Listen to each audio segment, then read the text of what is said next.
Hello guys, welcome back to my studio. അപ്പോൾ ജനുവരി transfer വിൻഡോയിലെ ഒരു കിടിലൻ സൈനിങ് ആയിരുന്നു ഇന്നലെ നടന്നിട്ടുണ്ടായിരുന്നു. നമ്മുടെ കേരളത്തിൻ്റെ സ്വന്തം ക്ലബ്ബായ മലബാറിയൻസ് ഗോകുലം കേരള FC ആയിരുന്നു ഇന്നലെ ഒരു താരത്തെ സൈൻ ചെയ്തത്. സോ അതിൻ്റെ കുറച്ച് ഡീറ്റെയിൽസുമായിട്ടാണ് ഇപ്പോൾ മേക്ക് സ്റ്റുഡിയോ നിങ്ങളുടെ മുന്നിലേക്ക് എത്തിയിട്ടുള്ളത്.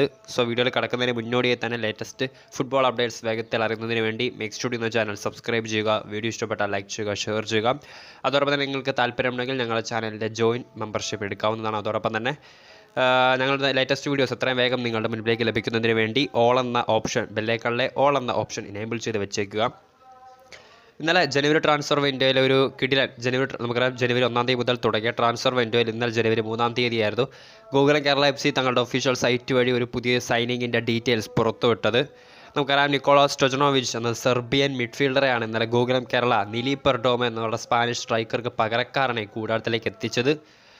ഗോകുലം കേരള FCക്ക് വേണ്ടി സീസണിൽ വളരെ മികച്ച പ്രകടനം നടത്തിയ സ്പാനിഷ് സ്ട്രൈക്കറായിട്ടുള്ള നിലി പെർഡോമയ്ക്ക് പകരക്കാരനായിട്ടാണ് മിഡ്ഫീൽഡറായിട്ടുള്ള സെർബിയൻ കളിക്കാരൻ നിക്കോളാസ് സ്റ്റൊജനോവിച്ചിനെ ഗോകുലം കേരള സൈൻ ചെയ്തിട്ടുള്ളത്.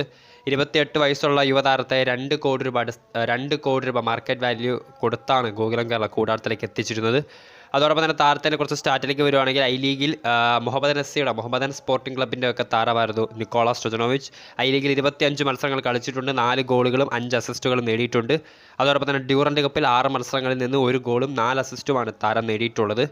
ഇനി ഐ ലീഗിലും ഡ്യൂറൻഡ് കപ്പിന് പുറമെ നമുക്കറിയാം സ്പാനിഷ് സൂപ്പർ കപ്പിലൊക്കെ താരം ബൂട്ട് കെട്ടിയിട്ടുണ്ട്. അതോടൊപ്പം തന്നെ മുഹമ്മദൻ SCയിൽ നിന്നാണ് താരം ഗോകുലം കേരളയിലേക്ക് വന്നിട്ടുള്ളത്. മുൻ മുഹമ്മദൻ SC താരമായിരുന്നു നിക്കോളാസ് സ്റ്റൊജനോവിച്ച്.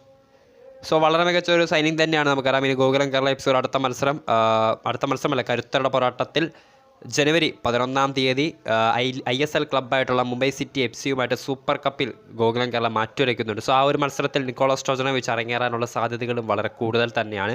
സോ ഗൈസ്, വീഡിയോ ഇഷ്ടപ്പെട്ടാൽ ലൈക്ക് ചെയ്യുക, ഷെയർ ചെയ്യുക. കൂടുതൽ വാർത്തകൾക്കായി മേക്ക് സ്റ്റുഡിയോ ചാനൽ സബ്സ്ക്രൈബ് ചെയ്യുക.